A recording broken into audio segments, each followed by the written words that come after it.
When Meier is about to have a contact, he receives a cooling sensation on his forehead. The communication is telepathic. He prepares carefully. He is usually taken aboard the beam ships, but is unable to describe their interiors very well. There are no words, he says. Apparently, they are totally unfamiliar.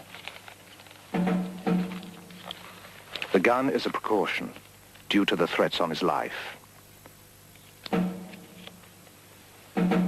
The hat is a favorite, one he picked up on his travels in the Middle East.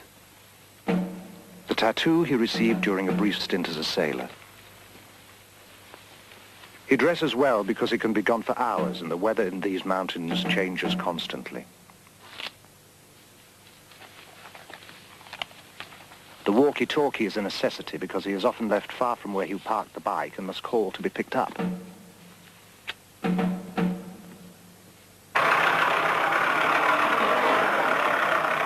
Meier feels the Pleiadians can communicate with him because his vibrations, the natural frequencies of his mind, are compatible with theirs. Each human on Earth and each human over the whole universe has different vibrations. The vibrations of human is made out of his thinking, and the vibration themselves, they are something like magnetic electrical waves, and they are turning from human to human, from planet to planet, and over the whole space of the universe.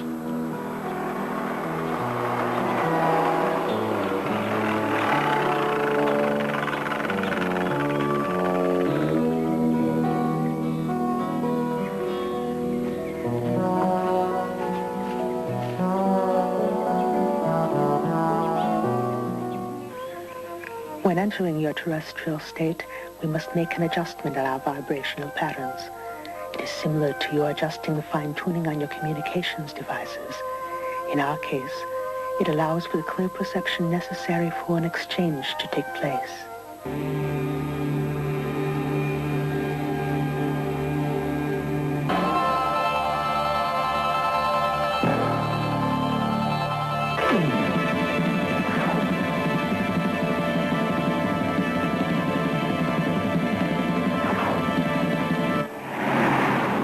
The place is Switzerland. The time, early spring, 1978. An unusual team of people makes its way to a secret rendezvous. Their goal, a tiny mountain village named Schmidt-Rutti. Head of the team is Lee Elders. Based in Phoenix, Arizona, he runs a company called Intercept that deals in industrial counter-espionage. Britt Elders, his wife and partner in Intercept, specializes in electronics. The third member of the team, also a partner and longtime associate, is Tom Welsh. They were brought here by Wendell Stevens, retired Air Force colonel and for over 20 years one of the world's leading UFO investigators. Their mission? To check out one of the most remarkable UFO cases ever reported. One that has been called alternately too good to be true, the hoax of the century, or the start of a new age for humankind. Stevens leads them over a circuitous route, winding through back roads and stopping often along the way. Why all the precautions? Well, I didn't want to tell you this before, but this man's been shot at. Shot at? Yeah, somebody's trying to kill him. Why?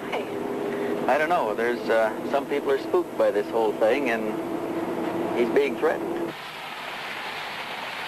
Thus begins what was to become a 5-year investigation. Before it is over, they will be embroiled in controversy and forced to use every resource at their command. Hi, Mr. Stevens. Hi, Billy. Nice to see you here out there. Yeah. I brought my friend's been telling you about. This is Britt Elders. Hi. Good to meet you. Lee Elders. His name is Edward Meier. Mr. Meier. He is called Billy, an old nickname that sprang from his fondness for heroes of the American West. Buffalo Bill, Wild Bill, and Billy the Kid. He is a farmer.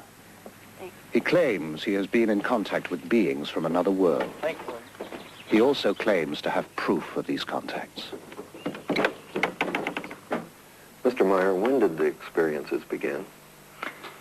The contact begins on January 28, 1975 in Hinwil. Mm-hmm. How did it happen? What made you go outside into the forest? I got something like a very nice voice in my head. I heard something to leave the house, to go out and to take a photo camera with me. So I left my house, and then when I was far outside from the village, I heard a singing noise in the sky, and when I was looking up there, I have seen a disc. This disc was flying over the clouds, and then it came to the point where I was staying with my motorcycle. Then slowly it came lower and lower and set it down between the white trees and the forest there behind. Mm-hmm. Meier later photographs the impressions left by the disc's tripod landing gear. The grass has been pressed and swirled in a counterclockwise direction. Even a year later, the grass has not sprung back, but Meier notes that the impressions swarm with insect life. Then I have seen a person who came out of the disc. Person came out? Yeah. I have seen that it is a woman. Mr. Meier, what did they look like? She looks like a human from this earth. Like you, like I, like human beings from this earth. You call us extraterrestrials, and you attribute to us superhuman powers. But we are like you. We too are still far removed from perfection and must evolve constantly, just like yourselves. After the first words, we turned and was going to this tree here. You walked over here? Yeah. Sit down. Ah. Then you sat here and talked to her? Yeah, then we was talking here for about 1 hour or 1 hour and a quarter, something like that. Did she give you a name? What did you call her? Yeah, she told me her name is Semyase. Semyase? Yeah. Billy, what kind of feeling did you have sitting here under this tree with a woman who just landed in a spacecraft? I wasn't afraid about these things. I was afraid about the army only, because they have a station somewhere there behind the forest. But I wasn't afraid about the disc. Where do they come from, Mr. Meier? They shall be coming from the star picture of the Pleiades. The Pleiades, a bright star cluster some 500 light years from Earth. Although the cluster consists of hundreds of stars, 7 stand out clearly to the naked eye. The Greeks call them the nymphs of heaven. We call them the 7 sisters. What was going through your mind? What did you want to talk about? You see, my head was full of questions, but the most of the time she was telling me, and I hadn't many chances to ask her something. Several times we have tried to establish contact with Earth humans, but usually those selected were not willing. They were afraid others would consider them liars, or mad, or would try to destroy them. You see, the first she told me I shall get the most best pictures of UFOs, what's ever happened on Earth.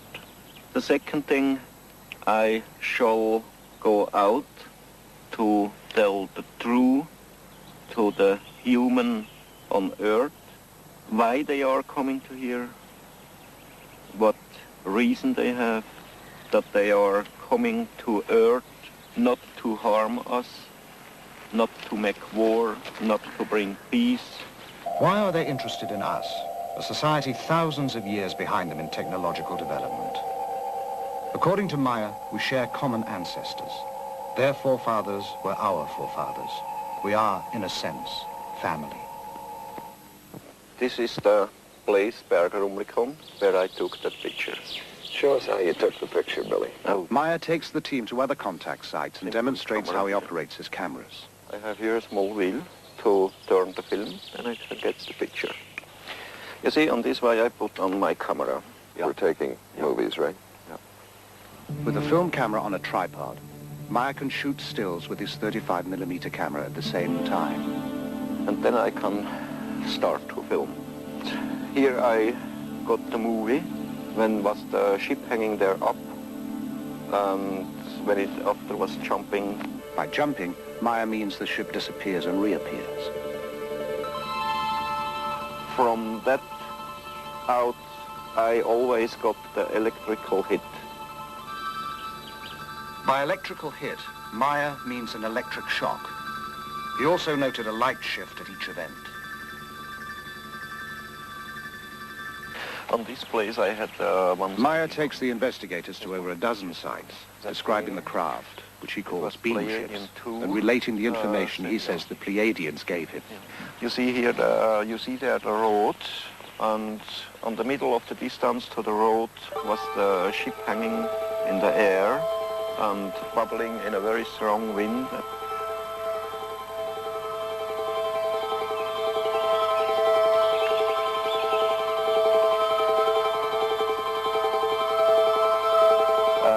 Background on the road was driving cars from Teilingen to Rumlikon and from Rumlikon to Teilingen. But if somebody have seen something about the ship out of the cars, I don't know. You didn't hear anything after that? No, nothing. No. But there are other witnesses to some of the sightings. Ernst Keller-Müller lives down the mountain from the Meier farm. And what did you see from here, sir? Wat zijn ze gezien? Zwei had he gesichtet, we saw the lights and then they disappeared and then they came on again. That's why he noticed it. And then what happened? Wat is nog passiert? Dann hat sich das, was abgeleuchtet hat, sich dann leicht abgesenkt, ein Stück weit. That one that had the light going below also went down. Went down to the ground? Not all the way to the ground, but the other ones stayed in the same place and this one went further down. Isn't that the direction of Schmid-Ruti over there? Ja, genau. Yes, that's the direction of Schmid-Ruti. Have you ever heard of anything going on over there in the Schmid-Ruti area? A couple of days later he called Schmid-Ruti to find out. Did you know Mr. Meier at that time? Had Sie dort Herr Meier gekend? Nein. And then behind us the forest, it was a little light. Bernadette Brandt, a computer programmer. So? And it jumps like a ball. Like it bounced? Like a ball. It goes up and down and up and down. Did it get bigger? When it goes up, no, the same greenness. When it goes up, it was white, and when it goes down, it was red. The nearest thing to a government official in the area is the postman in the village of Schmid-Ruti. Have you seen any of the photographs yourself? Ik heb er 2, 3. Only 2 or 3. Do you believe them? Ja, ik weet het niet. Ik kan niet. He says he can't imagine how you can take a picture like this. He is the kind of a guy who only believes what he sees himself. Jakob Bertschinger works the farm with Meier. Okay, he saw the light ball going away from here, but then it stood still, that ball of light, and changed direction, came directly towards him with an unbelievable speed. My name is Elsie Moser. I'm living in Niederglatt. I am a school teacher. The first time when I saw it, it was up here. I saw it with about 7 other people. Were you frightened? No, not at all. I was thinking, oh, well, okay, now I have seen one. Guido Moosbrugger is not a neighbor. He lives about 2 hours away in Austria. He heard about the Meier experiences and came to see for himself. Have you ever had any experience with Billy in connection with these things that are going on here? Yes, I have seen a few demonstrations myself, especially at night, and was present at the landing site doing one landing. And I saw other things. A lot of things happened in those 6 years. You have seen things with your own eyes. Did you ever photograph anything?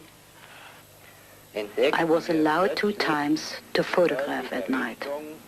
As we sat inside the car, we saw all of a sudden to the north, above the meadow, out of nowhere, a fire-red disc, about as large as a headlight. And then what happened? And then it suddenly disappeared. Then there was a short pause, after which, at the same place again, appeared all of a sudden a silvery white ball. Then there was another pause, and then the same ball appeared again. It flew toward us, got larger and larger, then shrunk, collapsed, and then, like magic, it was gone. And best of all, it looked like a shower of sparks. In all, over 30 other witnesses corroborate Meier's testimony. The contacts continue at a furious pace, sometimes 2 or 3 a week. Meier claims to have had over 130 meetings. He has taken hundreds of photographs and has over 3,000 pages of notes. For a long time, we've had an urge to contact someone who sincerely wants to be helpful in our mission. Here and there, we open such contacts with inhabitants of different worlds, but only when they have developed enough to become rational, thinking beings. Then we prepare them for the thought that they are not the only rational, thinking beings in the universe. Poppy, how long have you and Billy been married? Now, 60 years. And you were married in Greece? Yes. Uh-huh. What did you think when Billy first told you about these experiences? Her English shaky, Poppy reverts to German. Ja. Ein bisschen schwierig am Anfang gewesen. It was difficult at the beginning. Weil erst einmal Because she never knows anything about this case. Oh, she didn't know? No. When did she find out? ich habe nicht rausgefunden. She says Billy takes a long time that her tell her something from the UFO. And then how did you feel about it? Beunruhigt einerseits, weil and she was thinking why this happened all to me and asked him some questions about all this case. And it was very difficult for Bobby. Were there times when you had just had it up to here and you couldn't take any more?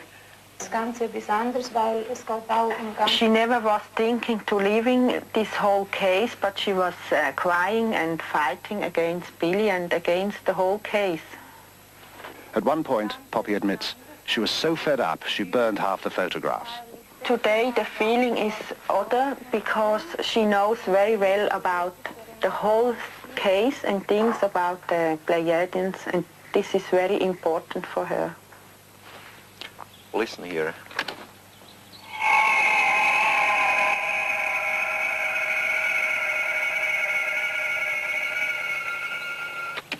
Wow, you recorded that here? My wife recorded this one here, and in the meantime, I've been there down very standingly with the other recorder. You had another recorder down Yes. there. How high was the ship above you? About 60 meters. 60 meters. How far would you estimate it is from here down there today?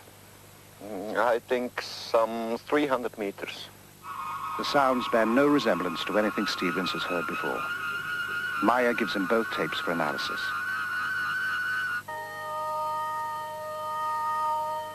How do they contact you, Billy? How do you know to go out and meet them?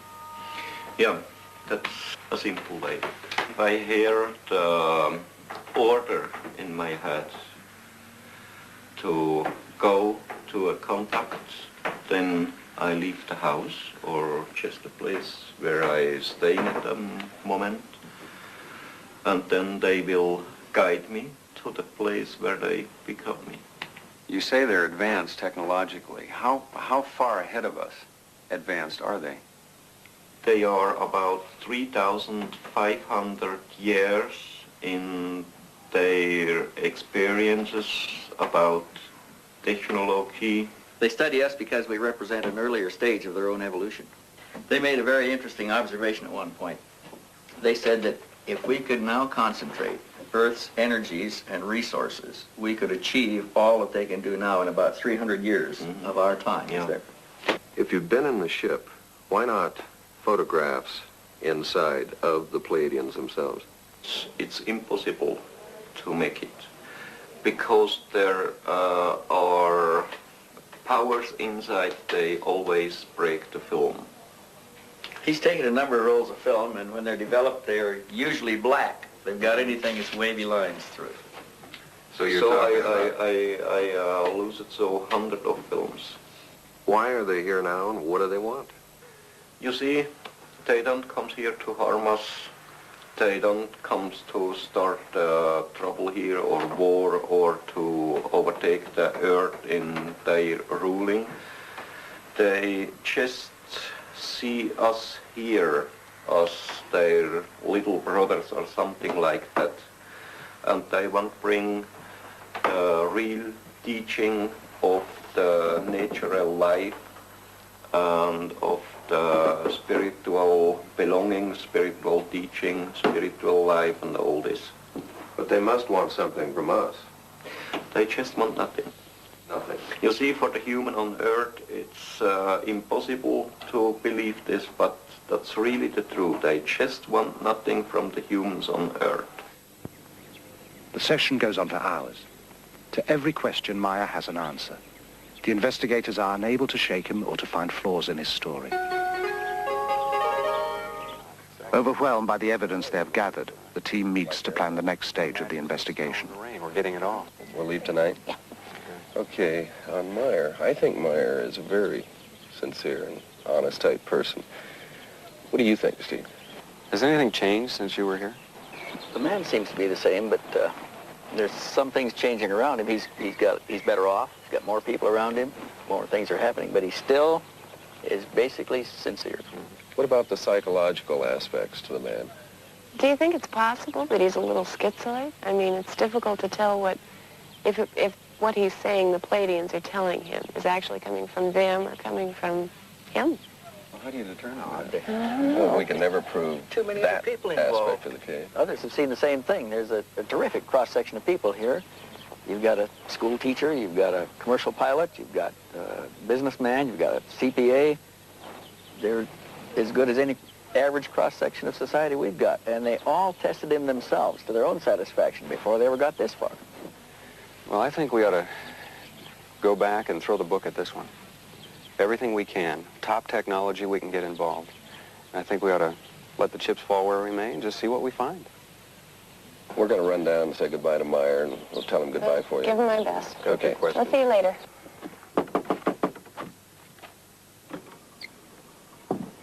They've done what they can here. Meier has turned over all his material, but he has one more surprise in store. So we want to thank you for all your time and trouble. Yeah. Okay, just a moment, wait. Hey? I have you something. Here. What's this? Metal samples. Metal samples? Yeah. Where did you get these? I got it from Symbiose, and she brought them from Era. Are they extraterrestrial? Yeah. Metal samples. The kind of hard evidence Stevens had hoped for.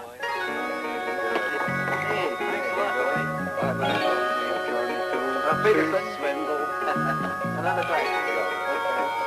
Bye-bye. We got the Vogel tape in. Great.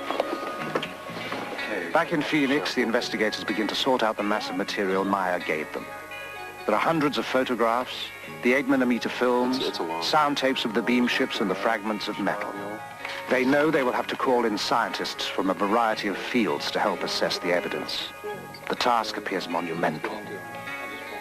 They decide to check the photos first. If these are fake, the rest doesn't matter. Here we have our image. The ground is below. We'll place this on the platen, emulsion side up, in order to focus on the emulsion. The first step involves translating the photographic image into digital information, the language computers can read. We can start this machine from the point which it is at now and scan 500 lines, 500 points per line, at a very small aperture, and watch the result of this scan being placed, digital information, keep in mind, onto a display. All right, over here on our display, we can observe what the densitometer is doing. This microdensitometer is the same one used to help analyze the photos beamed back from space by the U.S. Pioneer mission. and tell it that we want to go 5 microns between each pixel. It will be digitizing a ½ centimeter square, scanning the first lines. The digital information will be sent on for an analysis that will take weeks to complete. Meanwhile, Welch and the elders decide to learn what they can of the history of UFO experiences. But can you give us some more background on this phenomenon? What is this all about? Well, it's not a new thing, Lee. This thing's been going on for a long time. How many sightings have there been? One of the researchers calculated that there may be as many as 70,000 reports in a year worldwide. Is there anything these sightings have in common? Okay, there are some common things commonly reported. First of all, they're always accidental. UFO pictures, up to this point at least, are accidental. They happen once and they're gone. In Stevens' files are over 3,500 photographs of UFOs, some from early in this century. Most were single sightings, some observed by several people at the same time. In Perry, Ohio, the whole town watched a UFO at twilight for 30 minutes. In Brazil, a Navy photographer took a series of photos of a UFO flying over his vessel. Observers at NASA have spotted UFOs at our space launches. Tientsin, China, Woonsocket, Rhode Island, Norway, Corsica, Japan, New Jersey. These are among the sightings that are reported. No one can guess how many go unreported. Mary, do you have that file that we had on spectrographic analysis that we did? Oh, yeah, Tom, it's As right. the investigation continues, results from the testing begin to come in to the Intercept office in Phoenix. Hey, Lee. Hey, Tom, what's up? Just got this back. We sent this photograph over to Neil Davies. Just got his report back. Neil Davis. Physicist, aerospace industry subcontractor. Right, okay, got it. Examined the photograph with microdensitometer. Also, these you're seeing here are the black and white color separations that he did, and let's see what the results were here. Examination of these plots did not reveal any details which would cast doubt upon the authenticity of the photograph. And there's more. Color copy negatives, color separation. Nothing was found to indicate a hoax. And his conclusion is even more interesting. Let's see, black specks, positive. Nothing was found in the examination of this print which could cause me to believe that the object in the photo is anything other than a large object photographed at distance from the camera. Meier reported 6 different configurations of Pleiadian beam ships. Davis analyzed what the investigators designated as Variation 2. Variation 3 now goes to computer analyst Jim DiLitoso. This is the new picture that we digitized last week using the microdensitometer. We transferred it over to floppy disk here. Have you found any anomalies yet of any kind? Anything? I find strange things, but nothing that would tell me that someone's tampered with the pictures. I see. Nothing indicating a hoax method or indicating superimposition or anything like that? Nothing that I can find. Have you been working on the grain at all yet? Yeah, I have. Well, what are we seeing here? What we're seeing here is that the film grain holds up the way that it should. In the pixel distortion test, it appears to me and to the computer that this object was photographed in the same original piece of film at the same time that the background was photographed. In other words, no overlay. Hey, Lee, look what I got here. Stevens has more news. We got a report back from Shellman. Sound analysis. He had sent the sound tapes Meier took of the craft to Robin Shellman, specialist in sound identification. He found some things we didn't hear on there. Such as? Well, he picked up, besides the basic sound, he picked up a small dog barking. Of course, we could hear him. He picked up a European police siren. We never heard that. He picked up a crow cawing. Wait a minute, how in the hell does he pick all this stuff up?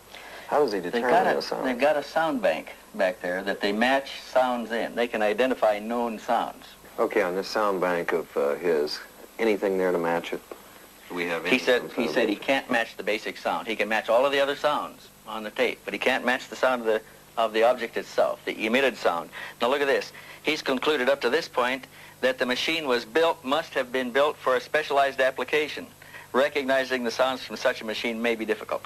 Also, Later, Shellman will theorize from the sounds what those specialized applications might be. About 4 hertz.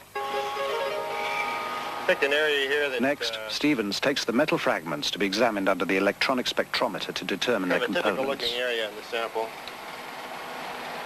Preliminary examination of the metal has been done in Switzerland.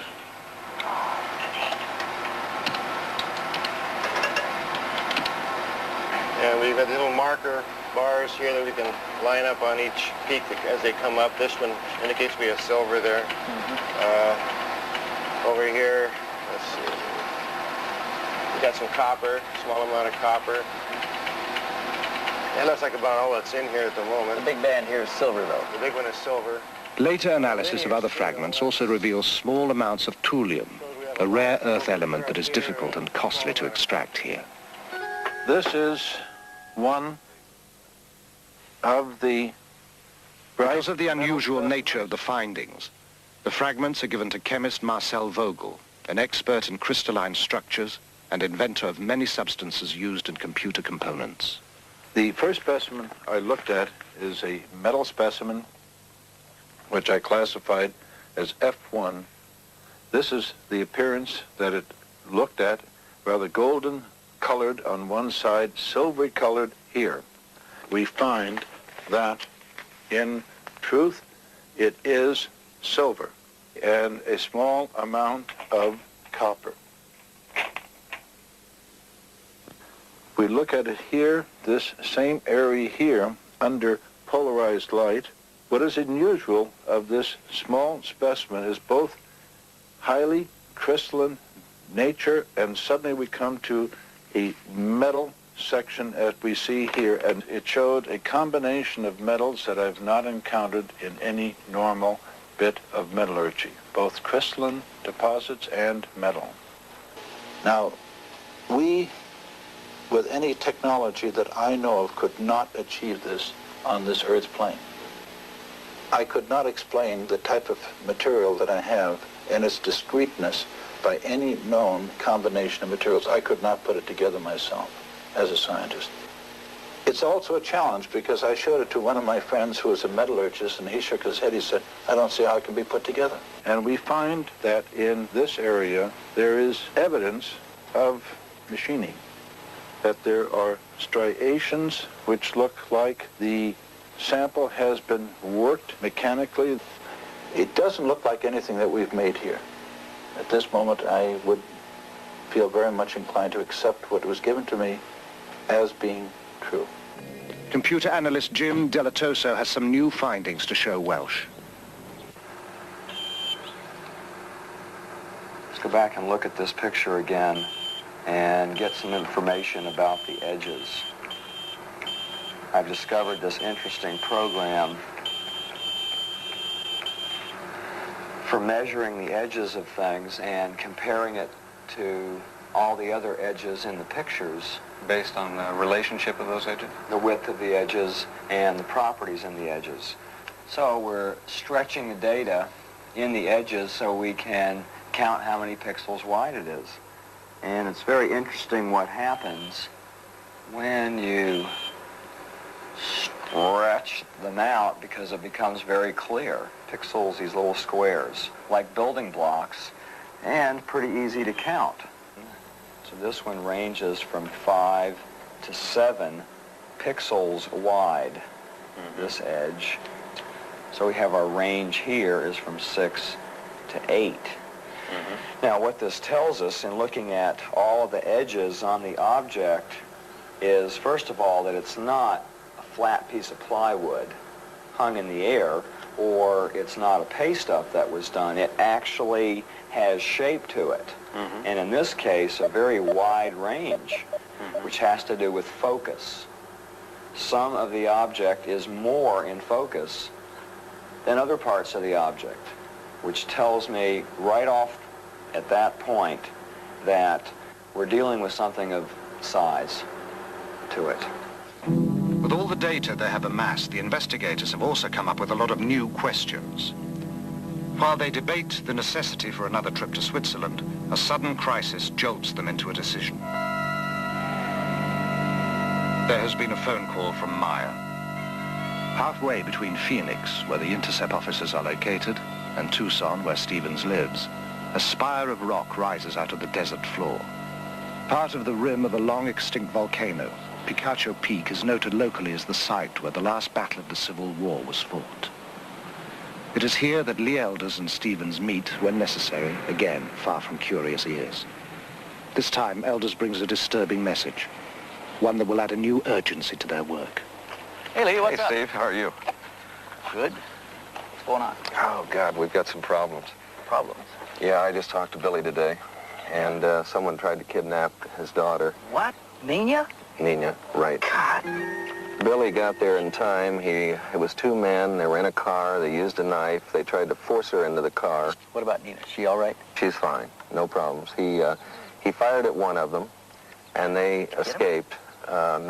No, they haven't identified any of them yet. The police are working on it, as I understand it. This happens to people. We've had it happen before. Other cases. We're going to set up some security measures over there. Get a trail on these people. I agree. We got to do something to take the energy out of this. Yeah, we do.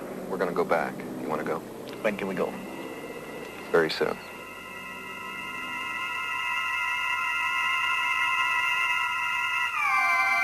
Hey, amigo, any phantoms up there? No, it looks pretty clean up here, but I want to check for third wire. In Switzerland, the investigators start their security sweep with the phones. No infinities. Everything looks all right. I tell you what, we better run a TDR up the hill, though. See if anything's hanging on the line. What do you think about, what can we do with the people? We've got to do something. There's two things we've got to do with them. One is we've got to get them to change the patterns, primarily Billy. Change their movements, change their patterns. Second thing we've got to do is we'll have to indoctrinate them on security. Probably set up a night watch situation of some kind. Have enough weapons here where they'd carry weapon, Oh, yeah. flashlight, walkie-talkie?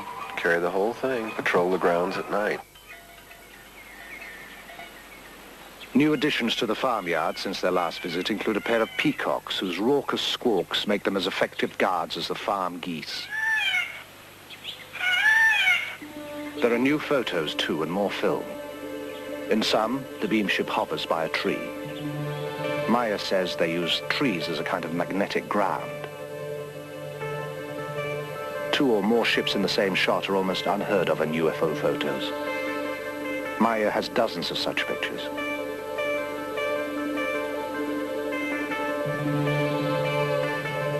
Ships below a horizon line, such as a hill, are even rarer. In this photo, a Variation 2 ship controls a smaller unmanned drone ship, designated as Variation 5. In one demonstration, a Variation 3 ship exhibits a behavior Stevens has seen before.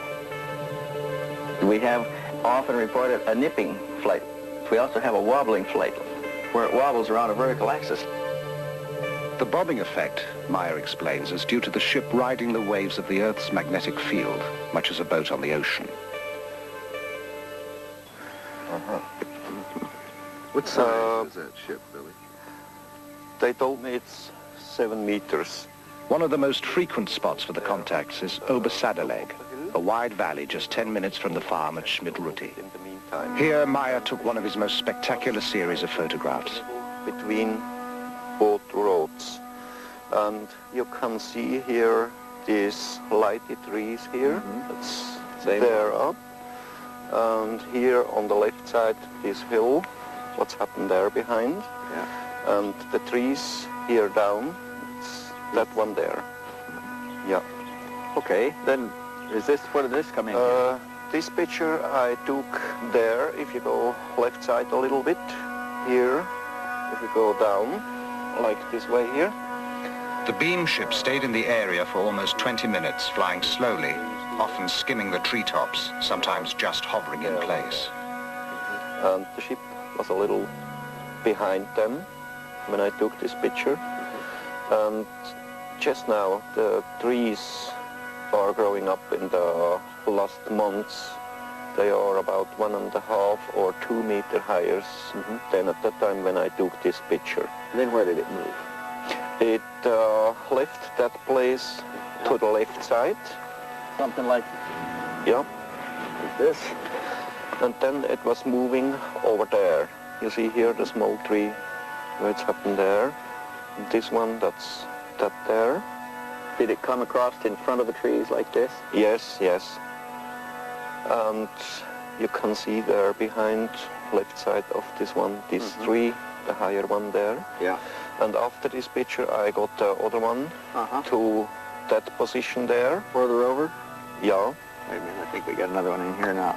Yeah. The one in between there, right? I had to go back a little bit, there down, and from there I took the picture. That's the tree, there down, what you can see. The investigators are impressed by the vastness of the valley, the steep drops and the obvious difficulty of hanging models from anywhere to fake the pictures. The stunning clarity of the pictures and the accessibility of the site gives the investigators the chance to put the photos through another test. Billy, we're using this to measure distance. It's the latest in infrared measuring devices. Yes. It's actually a small computer. It's made by Wild Heerbrugg here in Switzerland. And what we're trying to do here, Lee is up there with the reflector. And what this will do is send infrared light out and reflect out of that reflector back here. And this will rapidly tell us the distance and will also tell us how much higher or lower he is.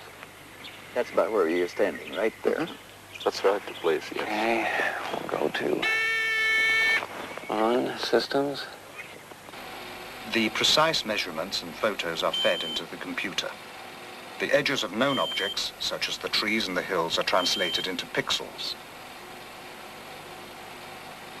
Since these measurements are known, the number of pixels in the edge of the unknown object, the craft, gives its distance.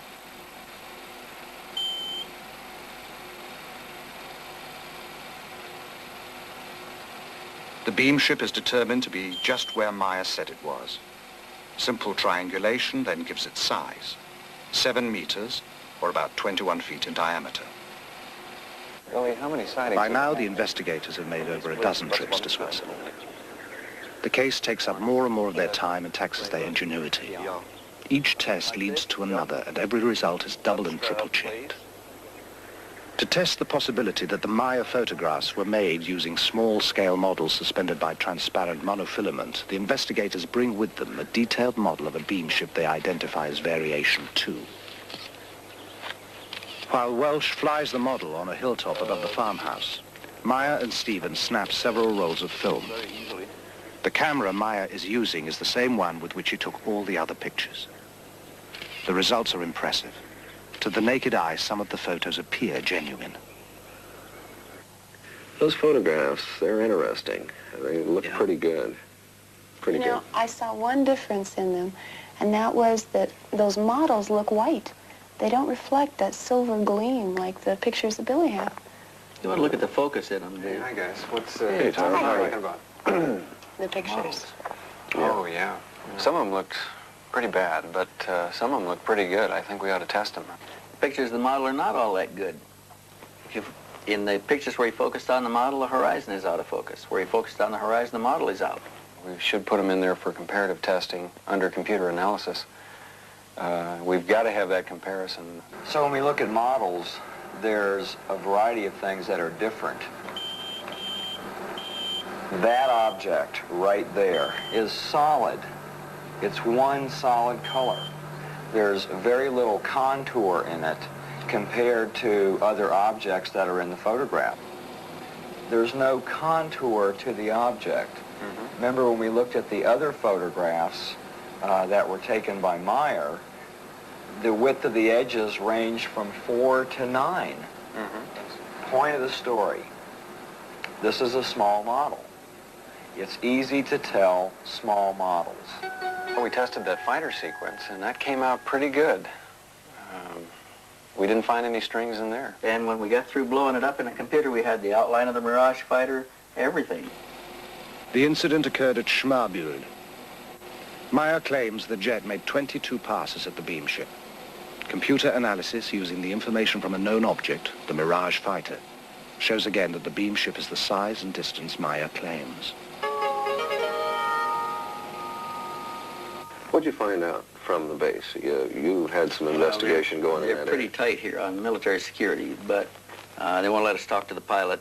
We did find somebody who claimed that he'd found a mechanic who worked in that squadron at that time, and there was an exercise going on, and an airplane did come back with the electrical system melted out. The fire control system had to change a lot of black boxes, get it operational again.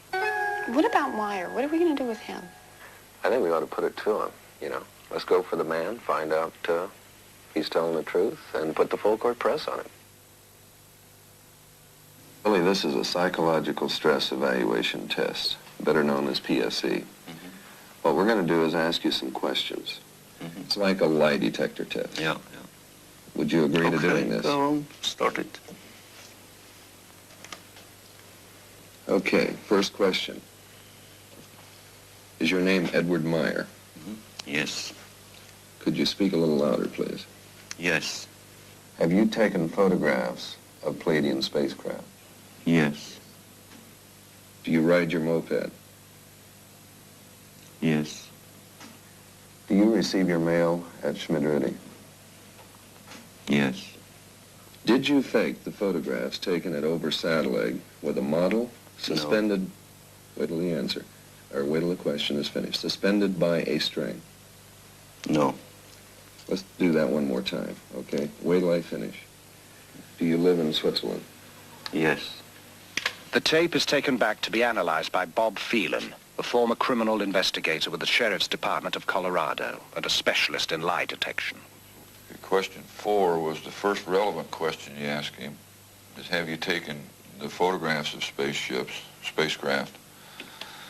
His answer was yes. He's being extremely forceful, though not deceptive. And my opinion on that particular question is that he's being as truthful as possible. Number 7 was the second relevant question you asked him, and he answered right on top of the question. And the person asking the question had asked him to answer the question again, and then he asked the question again. The stress levels between the two diminished the second time that the question was asked, which is not indicative of deception, because stress builds in a deceptive pattern. It doesn't diminish. If it was a deceptive answer, the stress would then increase, not decrease.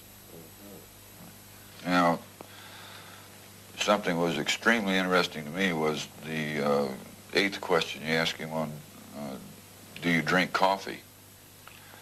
And for some reason, he's more stressful on the statement about coffee than he is about the picture of the spacecraft. Yeah, that makes sense, because about 3 days before we tested Meier, he promised his wife he'd stop drinking coffee, but we noticed he'd been sneaking a few occasionally. Okay, that could probably be the account for it then. Phelan reviews the tape several times. He could find no evidence of deception in the statements about Meier's experiences. Much of Meier's film has been lost or stolen, but the remaining sequences are, as promised, the most astonishing ever released. In one demonstration, the beam ship flies around a tree which can be seen to sway in the backwash.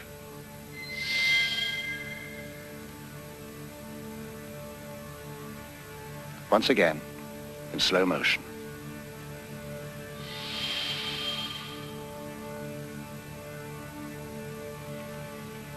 Even slower.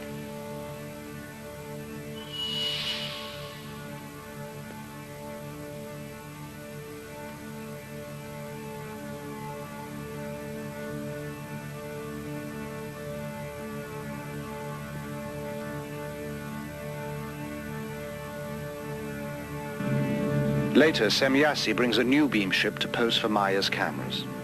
A variation quite unlike anything he has seen before.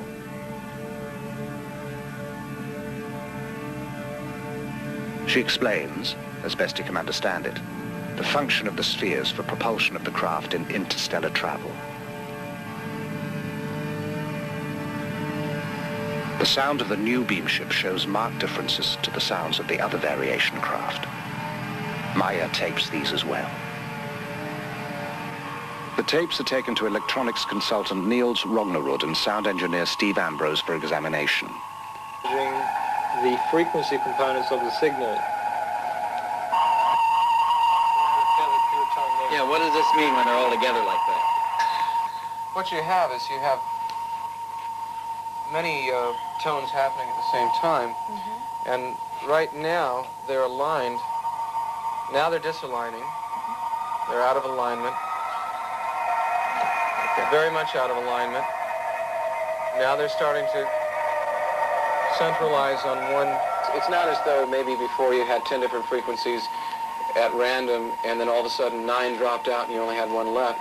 What's happening is the 10 different frequencies are converging on one central frequency, which is, I find, very interesting. This is probably one of the most interesting things about the tape is that there are... What's this right now? Very, very many tones. Yeah. And they're all changing very fast. For a moment there, we were locking in and we had 3 evenly spaced frequencies. See it there again? Yeah, you got them again. Yeah. Yes, would it be possible to recreate this sound? To be honest with you, I personally don't think so. There are not synthesizers on the market that have oscillators that change that randomly. Even if you got 9 or 10 of them going, they wouldn't change from those peaks that quickly. So a significant thing is this rate of change. Well, and besides, if you were going to create a noise for a spaceship, you'd be hard put to come up with something as original as this. There's another alignment there. Okay, Lee, what we can do here is... Intrigued by the findings, Lee Elders takes the tape to Robin Shellman, who has studied the sounds of the earlier craft.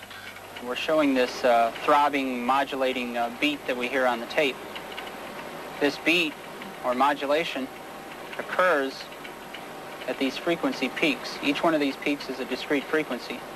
If you wanted to give a visual display, let's say we're talking a motor, could be a motor, a shaft of a motor with 4 magnetic poles or coils around this shaft. The curious thing about this, it changes from 4 to 5, 6, 7, all the way up to a number that is difficult to discern. At a certain point, you're going to generate a certain amount of magnetism. And then later on, you want a stronger field, well, you're going to select 8 fields. All right, now you're going to hear 8 pulses on the tape. And then later on, you want a stronger field, you can select 16, 32. Is there anything unusual about this? I would think it's highly unusual. I don't really see any application for it, with the exception of, like I say, either generating a magnetic wave of some sort for laboratory purposes or maybe in this case, propulsion. Without ever having seen a picture of the new beam ship, Shellman has drawn a representation of the spheres and offered an explanation of their function. The tapes hold still another surprise. Also, another interesting point to note here is we have a steady, there seems to be a steady pattern all throughout all of this random signal. It seems to be a level change very steadily in around 5 to 10 cycles per second, which happens to be in the area of the natural magnetic resonance of Earth, also called the Schumann resonance. Is that significant in any way? It could be. It's just interesting to note the correlation there. The peculiar correlation is something strange. I mean, why would the correlation be there? Yeah. You can see it on the oscilloscope. Meier says the beam ships can ride the magnetic field of the Earth. Rognerud's findings seem to bear this out. The phenomena might also explain the ability of the beam ships to suddenly disappear from sight and just as suddenly reappear. In this 8mm film, the beam ship at the top of the frame disappears and appears again almost simultaneously, just above the slope of the hill. When the film is examined, the beam ship disappears and appears in the same frame, which means that less than 1/18 of a second has elapsed.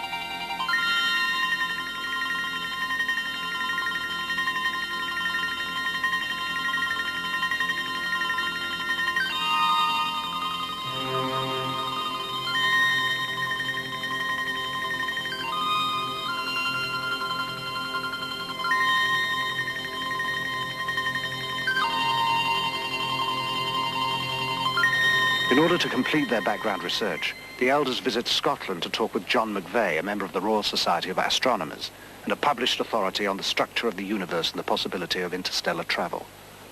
Is it possible to travel from the Pleiades to this planet? I think the only way any intelligent beings and living beings could possibly reach here the environs of the sun from the Pleiades would be by some unconventional means, probably by hyperspace. One can use this term now a bit more freely because it has kind of scientific significance now. You know, this McVeigh is quite an impressive guy. He's written 6 books on related subject matter: life in outer space, interstellar travel. I think he knows quite a bit of what he's talking about myself. Yeah, I've got one question I'd like to ask him, though. What's that? I want to see if he's got any information on this historical connection we keep coming up with. Because we found it everywhere from the Incas to the Aztecs to the Greeks to the Romans to Egypt, everywhere. Possibly he's come across something in his research. Well, the Pleiades are very well known. In fact, they're a very ancient group. They're mentioned, in fact, in the Bible, in the book of Job. I can't just give you chapter and verse, but they are a very old group. And they've been used by many ancient civilizations to signify the approach of autumn, winter. Hippocrates recorded that summer begins with their rising and winter with their setting, and Greek temples are aligned to these events. The Great Pyramids of Egypt are also aligned to the Pleiades. To some African nations, they are known as the 7 goddesses. In China, they are called the 7 maidens, and they are the 7 beneficent spirits of the Hindu Vedas. Curiously, in all these separate cultures, they are always referred to in the female. The Pleiadians told Meier they used females for their first contacts because they appeared less aggressive to early man. The Mayans celebrated the moment when the Pleiades reached their zenith as the most important event in their calendar. Pre-Incan peoples believed their gods came down from the Pleiades, and on the mysterious plains of Nazca, Peru, the Thunderbird marks the plaza of the Pleiades. The cluster is regarded as the place of God's house, the center of heaven. The lore of American Indian tribes is full of the Pleiades, which, according to some, stand at the gates of heaven. Historian John M. Hula, a Kiowa Indian, relates one story that survives to this day. It is tied to Devil's Tower in Wyoming. This mountain here, Kiowas lived in this area, and we call it the Old Tie. Kiowas camped through here, winter camp. And these children were playing. They were playing and they were running along this ledge over here. A giant bear came out of the woods and chased these children. The 7 children, seven sisters, we call them. And they came to this one ledge here. And the children got on top of it. This ledge began to grow. It grew out of the ground. As the mountain grew, the bear's claws were scratched in the mountain. And that's what we see today is the grooves up there. And from there, the 7 sisters went on up into the sky. And they're up there today.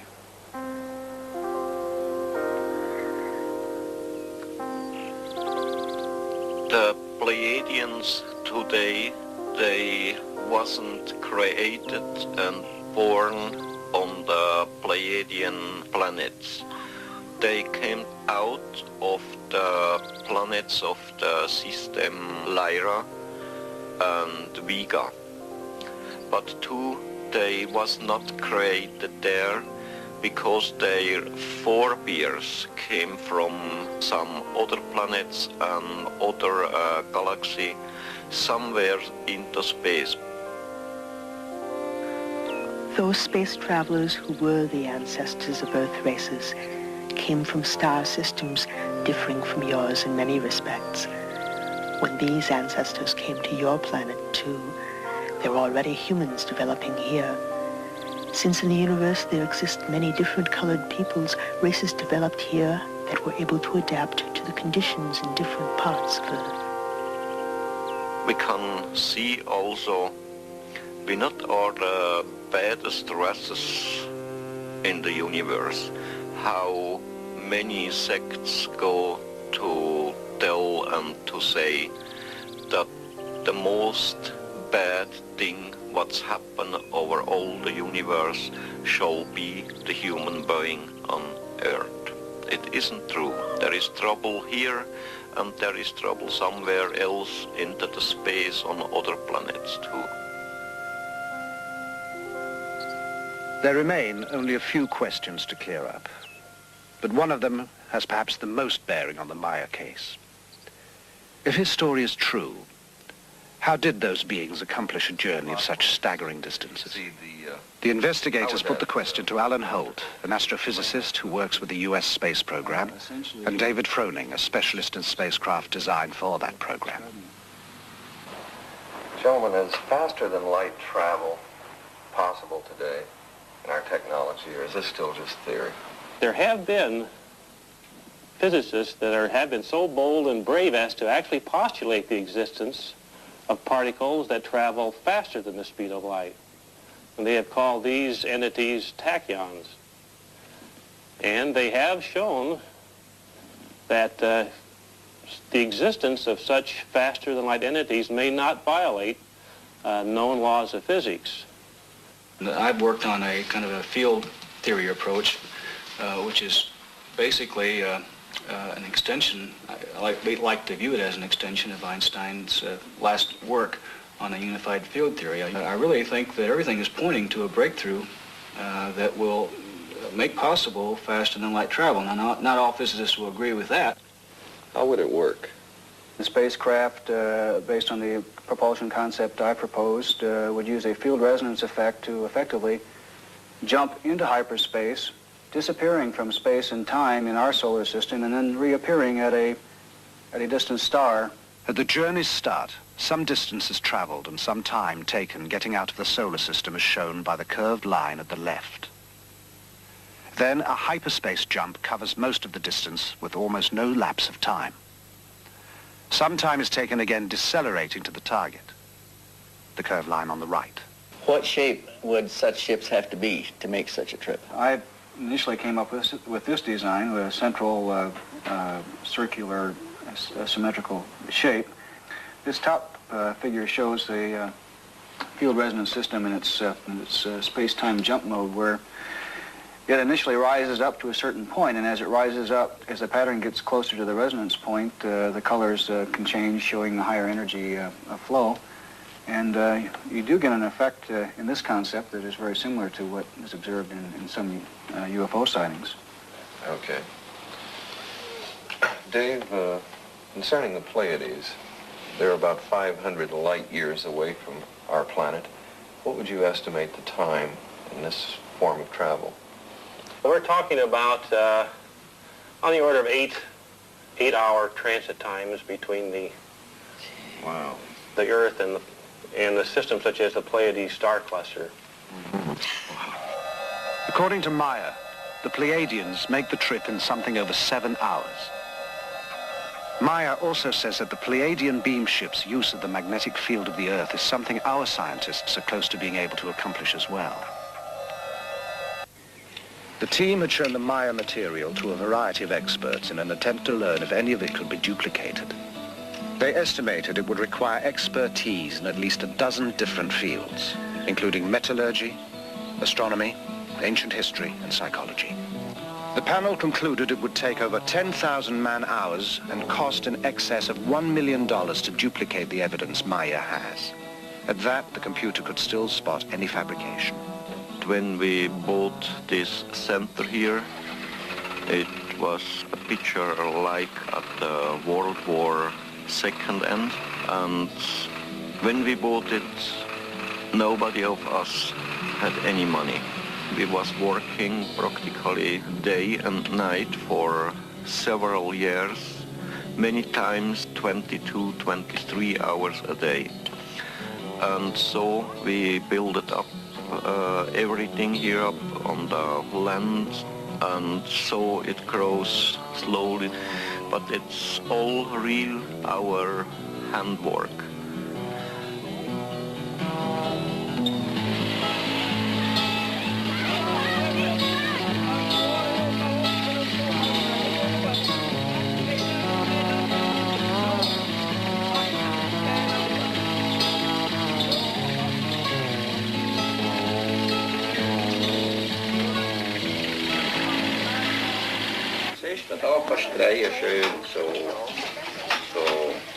While the contacts continue, life on the farm proceeds at an even more hectic pace.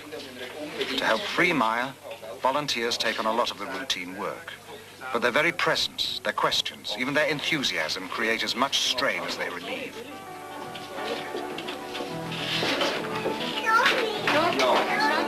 The last 20 or 30 years there was many people who have seen UFOs. There are many people around the world who likes sensation only. Other one who are doing hoax to get money, maybe to get a name. But there are really many contacts and many people who have seen UFOs. Between his work for the Pleiadians and the demand for his attention on the farm, Meier finds little respite. For moments of precious solitude, he retreats to the land he knows. Above everything stands one force alone. We call it the creation. It regulates the laws over all, the life and death of everything in the universe, because it is everything in the universe. Real spirituality comes from the understanding of the laws of nature, the natural working of cause and effect, each contributing to and sharing with all. When you indulge in ritual and ceremony, real spirit pines away until it is gone. A spiritually developed being acknowledges creation in all things, from the largest to the smallest. Following this way, fears and doubts vanish like rain before the sun. The story is by now a sensation in the European press. Every major magazine features Meier and his photos. Television coverage from as far away as Japan spreads the message to a public hungry for even more information.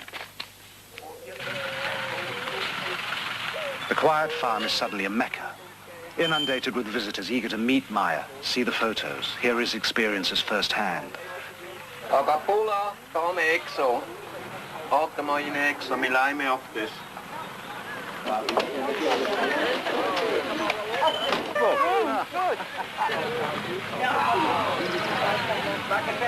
But Meier cannot refuse anyone. It is the promise he made to Semjase.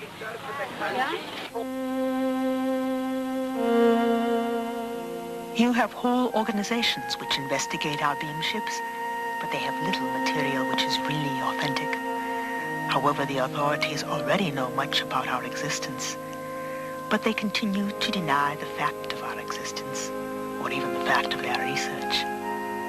They want only to rule the cosmos, but they are not even able to create on Earth peace among themselves.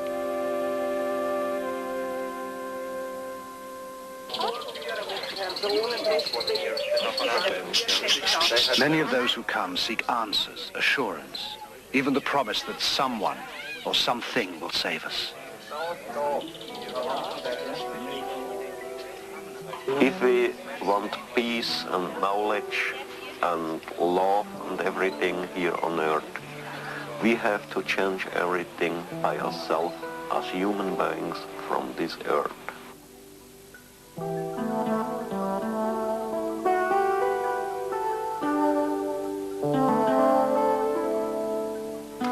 And you are... Despite a severe language barrier on both sides, Britt Elders has grown close to the Meier children. Yes. And Gilgamesh Meier. Yes. Could you ask Atlantis for me if he's had any discussions with his friends in school about what has happened with the experiences? Mama, ja. Dann sometimes. Und dann, was haben sie gesagt? Und sie immer gesagt. They said always, it's not true what he said. And Methuselah, has he talked to any of his friends? Und hast du mit deinen Mitschülern geredet? Ja. Und was haben sie gesagt? Wir haben immer gesagt, UFO Meier.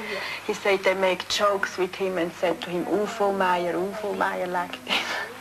And then they have to go to the teacher, and the teacher said to the other people, why you say UFO Meier to Methuselah? And so they are quiet now. Would you ask them for me if they wished that their father had never had these experiences? Atlantis say on one side yes, and the other side no. Why the one side yes? When die UFO jetzt... If Billy don't have seen this UFO, people don't come to us, and not so much fun for him. Not so much fun for him. It is especially hard on the children. With the publicity, security measures have tightened up. The children are taken to and from school, and their activities around the farm restricted. Most vestiges of a normal life have disappeared. But when a threat does appear, it is not from assassins or kidnappers, but a wholly unexpected source. One night, the household is awakened by a brilliant light that bathes the whole area in an eerie glow. Meier, disturbed because he has had no telepathic indications, grabs his gun and his camera. The light changes shape and intensity. It moves out over the valley, illuminating the valley floor, rising and falling until dawn, then disappears. At his next contact, Meier asks Samiassi about the phenomenon. She has no explanation. The Pleiadians do not know what the strange lights could have been. Meier is shaken. You know, everything is going on more and more difficult. I get trouble. I get trouble here in Schmidrütti. I get trouble with the government, with the people around, and I can understand this, Billy. It's not unique. Anybody that has an experience runs into problems. But the experience is unique. You've got to keep going here. That's true. But, you know, there come some people here from the morning to the evening. Too many of them. All of them want to talk with me. I get trouble with them because I say no. There is some other people who likes to kill me, who likes to kidnap the children. I know it's got to be very hard on you, Billy, but we've got to go on. Yeah, that's to say very easy for you, now, but not for me. I put a lot of time in this. We've taken your pictures back, we've tested them, we've tested the metal, we've tested the sounds. They all test good. You've got the best evidence that we have in any case, and I've been at this for 20 years. Yeah. And we can't stop. And what you find out, all of it? Is it now true, or is it... Well, we're finding evidence that tends to support the case. It looks like it's really happening. Now, you have your own truth, and you know what's happening, but we've got to demonstrate this to ourselves and to the rest of the people. Please give it some serious thought. I need you. Yeah, that's true, but just now I don't know what I shall do, you know. I'm down, my nerves are playing crazy. My mind slowly is turning over. I have to think over about it. Please give it some serious thought, Billy. We can't stop now. We don't have any other way to go. But I think the world needs to know. I think you feel that the world needs to know, but you just don't want to be the one. Somebody has to be. I know, but I have to think over about it. I don't know. Just now, I don't know. Grüezi. Grüezi. Danke.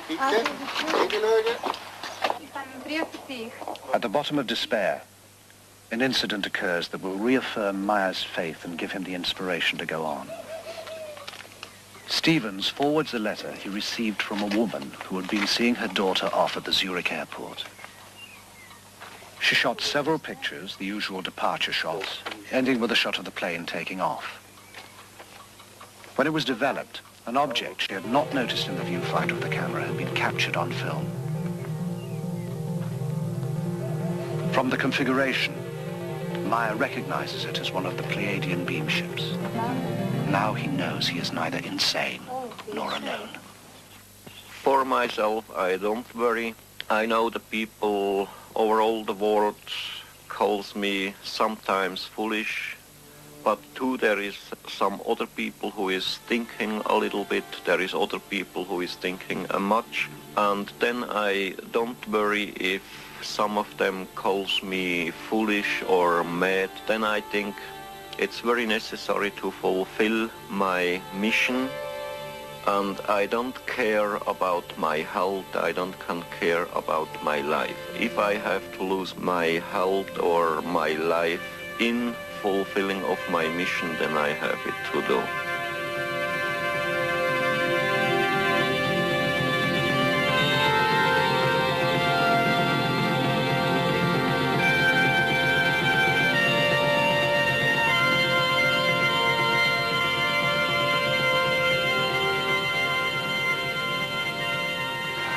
What you thinking, babe?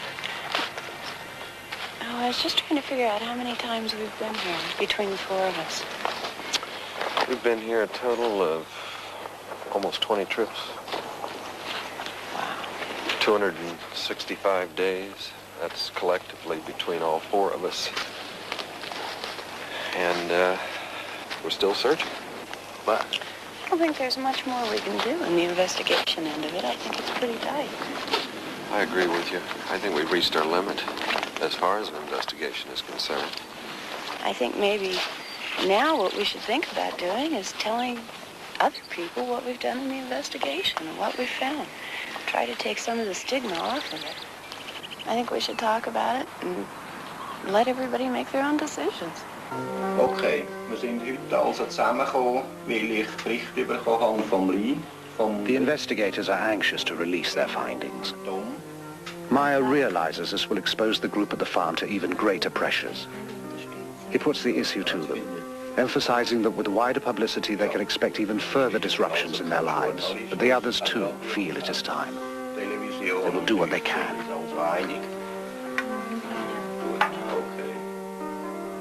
Why here? Why in this tiny, quiet, ordered country known till now for clocks and cheese? A banking center, aggressively neutral, a winter and summer resort. Nothing about Switzerland seems to indicate the choice. Except Meier is here. Pleiadians told me if I like, I can go with them to the Pleiadi, to stay there, to spend my life there. But the Earth, it's a very lovely and nice planet, and the humans here on Earth, they are not better and not better than on another planet. My hopes and my dreams, they are very simple. To bring love and peace and the fulfilling of all the natural and creation laws over all the world. Thank you for all your help and cooperation. Don't mention about all that. Thanks for working with us. Everything. If we've given you a bad time, we apologize, but that's strictly been for the sake of the investigation, okay? I hope we'll go on to work everything. We're going to look into it good. Yeah. We'll let you know. Well, we'll see you later. Bye. Bye-bye, Brit. Good journey. Bye-bye, Tom. See you Good again. flight.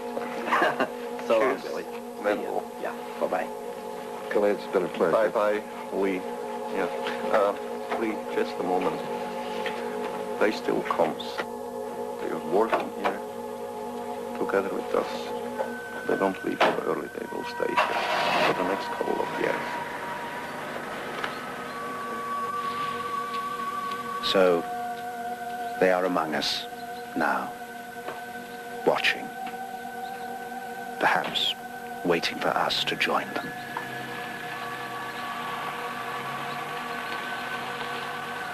We are not superior beings, nor are we missionaries, but we feel duty-bound to the humans of Earth to tell them The only thing limiting the progress of the Earth human is the Earth human himself.